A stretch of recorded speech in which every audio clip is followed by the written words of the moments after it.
How to talk about puberty with your teens' kids without making it awkward. Parents, let's be honest for a moment. Few conversations feel more uncomfortable than talking to your teen about puberty. Your heart starts racing, your mind goes blank, and suddenly even simple words like body changes feel hard to say. But here's the truth. If you don't talk to your teen about puberty in a calm, healthy, and loving way, the internet, their friends, social media, or even strangers will do it for you, and they may teach them the wrong things. Imagine your child going through confusing body changes, strange emotions, new feelings, and questions they are too afraid to ask, while the people around them give them misinformation, jokes, or shame. That silence can make your teen feel alone, embarrassed, and even scared of their own body. The good news is that talking about puberty does not have to be awkward. In fact, it can become one of the most trust-building conversations you ever have with your child if you approach it the right way. The secret is not to make it feel like a big, scary lecture. Instead, make it feel like a normal, safe conversation about growing up. Start by choosing a relaxed moment, maybe while driving together, walking, cooking, or watching TV, because teens often open up better when they don't feel like they are being sat down for a serious talk. For example, if you are watching a movie and a teenage character is dealing with growing pains, mood swings, or first crushes, you can naturally say, this is actually a normal part of growing up. Your body and emotions go through changes too, and that's called puberty. This feels less intense than directly saying, we need to talk. One of the best ways to remove awkwardness is to start early and keep the conversation ongoing. Puberty should never be one single conversation. It should be many small, natural conversations over time. Think of it like planting seeds instead of dropping a heavy book on them all at once. One day you may talk about physical growth, another day about hygiene, another time about emotions, attraction, or peer pressure. For example, if your son suddenly needs deodorant because of body odor, that is the perfect chance to explain how sweat glands change during puberty. If your daughter starts noticing acne, that becomes a natural moment to talk about hormones and skincare. When you connect the conversation to real life, it feels normal instead of forced. Another important key is using simple and honest words. Teens can sense when parents are nervous, so the more natural your tone, the easier it becomes. Instead of whispering or acting embarrassed, say things clearly and confidently.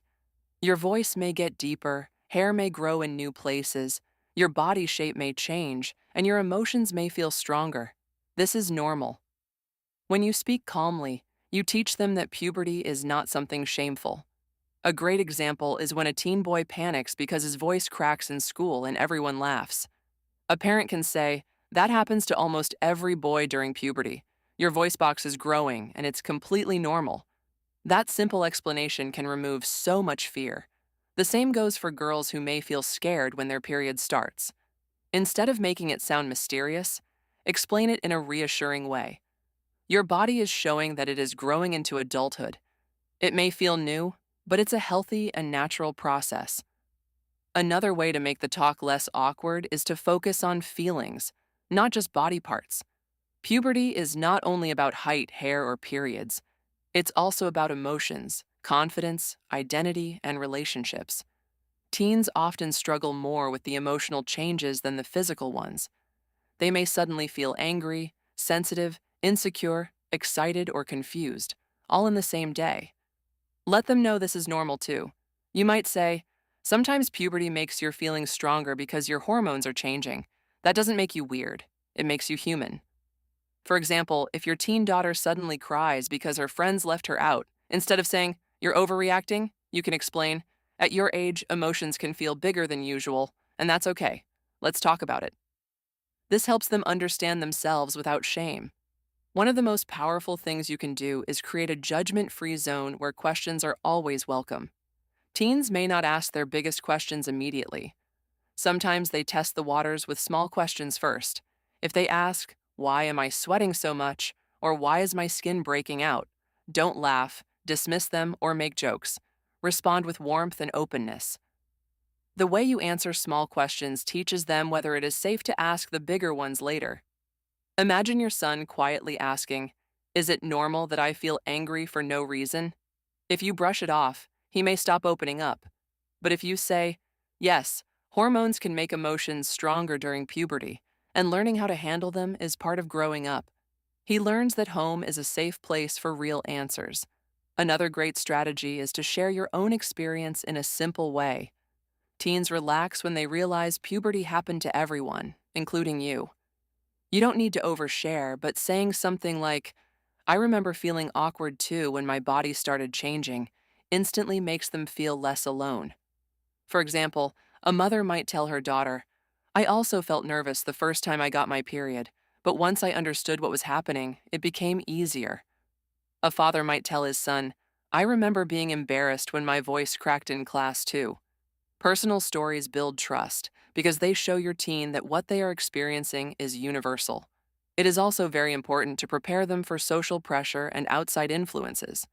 Puberty is the age when teens start comparing themselves to friends, celebrities, and social media. Some may think they are too slow because they are shorter than classmates, while others may feel embarrassed for developing earlier than their peers. Remind them that every body grows at its own pace. A powerful example is when one teen boy grows facial hair at 13, while another still looks younger at 15. Both are normal. Tell them, puberty is not a race.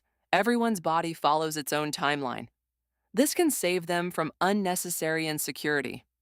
Hygiene is another topic that should be part of the puberty conversation, but it doesn't need to feel awkward either. Frame it as self-care and confidence. Explain how showering regularly, using deodorant, brushing teeth, washing the face, and changing clothes matter more now because the body is changing. For example, instead of criticizing a teen for smelling sweaty after school, say, as your body grows, sweat glands become more active, so using deodorant and showering helps you feel fresh and confident. This teaches responsibility without embarrassment. As your teen grows, puberty conversations should also include boundaries, respect, and healthy relationships. This is where many parents become nervous, but it is one of the most important parts. Teach them that their body belongs to them, their feelings matter, and no one should pressure them into anything that makes them uncomfortable. For example, if your daughter says a boy at school keeps making comments about her body, this becomes a teaching moment about respect, consent, and self-worth. If your son feels pressured by friends to act grown, you can guide him on making wise choices instead of following the crowd. Most importantly, keep your tone supportive instead of fearful. Your teen should leave the conversation feeling informed, safe, and confident, not scared. Puberty is not a problem to survive. It is a stage of growth to understand. The less fear and embarrassment you attach to it, the easier it becomes for your teen to accept themselves. At the heart of it all, what your teen needs most is not a perfect speech. They need your presence, your calmness, your honesty, and your willingness to listen without judgment. Even if the conversation feels a little awkward at first, that awkwardness is temporary, but the trust you build can last for life. One open conversation today can become the reason your teen comes to you tomorrow with bigger questions about relationships, emotions, or life decisions. So don't wait for the perfect moment. Start small, stay calm, use everyday examples, and let your teen know that growing up is normal, beautiful, and nothing to be ashamed of. When you speak with confidence and compassion, puberty stops being awkward and becomes a bridge that brings you closer to your child.